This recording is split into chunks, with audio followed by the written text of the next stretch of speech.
ആരോഗ്യവകുപ്പിന്റെ ഒരു സുപ്രധാന അറിയിപ്പുണ്ട്. ഈ മാസങ്ങൾ ശ്രദ്ധിക്കേണ്ട മാസങ്ങളാണ് മെയ് മാസം മുതൽ സെപ്റ്റംബർ വരെ. ജൂൺ ആയിട്ടേ ഉള്ളൂ. മന്ത്രി ഒന്ന് സൂക്ഷിക്കുന്നത് നല്ലതാണ്. ലക്ഷണങ്ങൾ പരിശോധിക്കുമ്പോൾ ഇത് നിപ തന്നെയാണെന്ന് സ്ഥിരീകരിച്ചിട്ടുണ്ട്.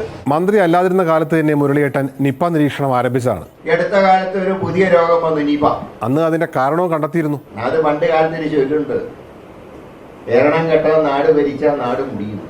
കെ മുരളീധരൻ ആരോഗ്യവകുപ്പ് ഭരിക്കുമ്പോൾ എന്താണ് നാടിന്റെ അവസ്ഥ? വവ്വാലുകൾ രോഗം വരുത്തുന്നതാണ് വന്നിട്ടുള്ളത്. അതാണല്ലോ ഇപ്പോഴത്തെ ഒരു നിഗമനം. പണ്ടത്തെ നിഗമനം എന്തായിരുന്നു ആവോ? അതിന്റെ ശാസ്ത്രീയമായി കണ്ടുപിടിച്ചിട്ടുള്ളത് വവ്വാലാണ് അത്ര ഇത് പരത്തുന്നത്. ഭരണം മാറുന്നത് നിപ പടർത്തുന്നതിനൊരു തടസ്സമായി വവ്വാലുകൾ കാണുന്നില്ല എന്നാണ് തോന്നുന്നത്. ഇപ്പൊ ഞാൻ ചോദിക്കുന്നത്, ഇവിടെ കെ കരുണാകരനും എ കെ ആന്റണിയും ഉമ്മൻചാണ്ടിയും ഒക്കെ മുഖ്യമന്ത്രി ആയിരുന്നപ്പോ ഈ വവ്വാലുണ്ടായിരുന്നില്ലേ? കാരണം അന്നൊക്കെ ഈ വവ്വാലുകൾക്ക് തലകീഴായി കിടക്കുക എന്നല്ലാതെ വേറൊരു ഹോബി ഉണ്ടായിരുന്നില്ല. അവിടെ ഒരുപക്ഷെ വവ്വാലിന്റെ സാന്നിധ്യം ഉണ്ടായിരിക്കാം.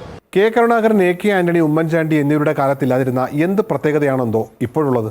അതാണ് പറഞ്ഞത്, ഭരിക്കുന്ന കുഴപ്പക്കാരനാണെങ്കിൽ നാട് കുഴപ്പത്തിലാവും.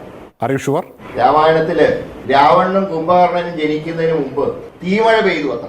എന്തായാലും അത്രയൊന്നും ഇപ്പൊ ഇല്ലല്ലോ. പശുക്കൾ ചരത്തിയത് പാലായിരുന്നില്ല, ചോരയായിരുന്നു. സെപ്റ്റംബർ വരെ സമയമുണ്ട്. ചോര വന്നുകൂടാതില്ല. ഇപ്പൊ ഇതിന്റെ ഈ ബാക്കിലത്തെ കണ്ടില്ലേ, ഗവൺമെന്റ് ഓഫ് കേരള അല്ലേ? സർക്കാരിന്റെ ഒഫീഷ്യലാണ്. അതിന് നിങ്ങളുടെ മുമ്പിൽ നിൽക്കുന്നത് ആരോഗ്യമന്ത്രിയാണ്. പണ്ടേ ആരോഗ്യമന്ത്രി ആക്കിയിരുന്നെങ്കിൽ ഈ രാമായണ കഥയൊന്നും കേൾക്കേണ്ടിയിരുന്നില്ല. കെ മുരളീധരൻ പ്രതിപക്ഷത്തിലുള്ളപ്പോൾ പറഞ്ഞത് ഈ ഇരിക്കുന്ന സീറ്റിന് ബാധകമല്ല. ഇതൊരു നിയമമായി കണക്കിലെടുത്ത് വവ്വാലുകൾ ഒഴികെയുള്ള ആളുകൾ പിരിഞ്ഞു പോകേണ്ടതാണ്.